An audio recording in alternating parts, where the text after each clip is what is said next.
متوکل معجزوں کا دروازہ ہے، ایسا دروازہ جس میں بے یقین لوگ کبھی داخل نہیں ہو سکتے۔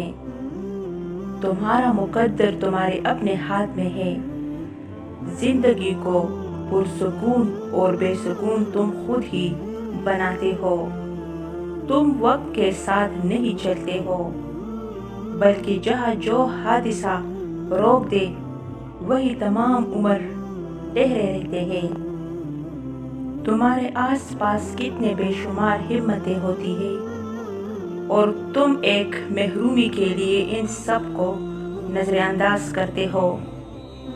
تم سوچتے ہو دعا مانگنا چھوڑ دینا یقیناً اور صبر ہے، مگر حقیقت اس سے بہت مختلف ہے۔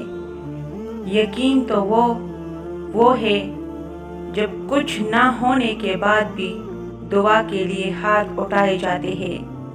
صبر تو وہ ہے کہ دل کے تڑپنے کے باوجود معاملات اللہ کو سونپ دیے جاتے ہیں۔ ہاں، ایسا کرنا آسان نہیں ہوتا، مگر ہاں ایسا کر لینے کے بعد آسانی ہی آسانی ہوتی ہے۔ پھر کیوں پریشان ہوتے ہو؟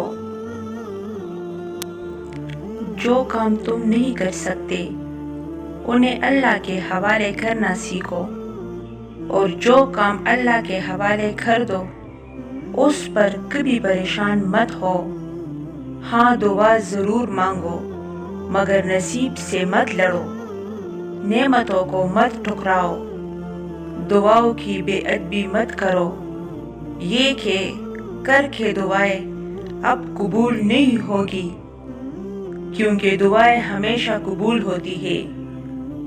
اور وہ اتنا رحیم ہے کہ کافر کا سوال بھی رد نہیں کرتا۔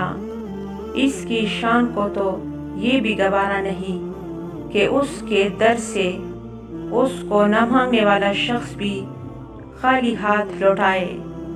پھر وہ کیسے تمہارا سوال رد کر سکتا ہے؟ وہ کیسے تمہاری آواز کو انسنا کر سکتا ہے؟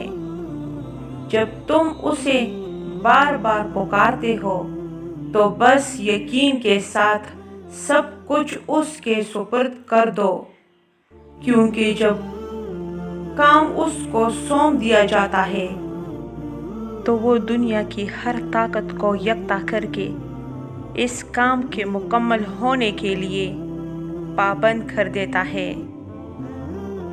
اور پھر جب تم اللہ کے فیصلوں پر سر جھکانا سیکھ جاتے ہو تب وہ تمہیں کون سے نواز دیتا ہے؟ بس پھر تم ہوتے ہو، اللہ ہوتا ہے، تمہاری جیت ہوتی ہے اور بدلتا ہوا مقدر ہوتا ہے۔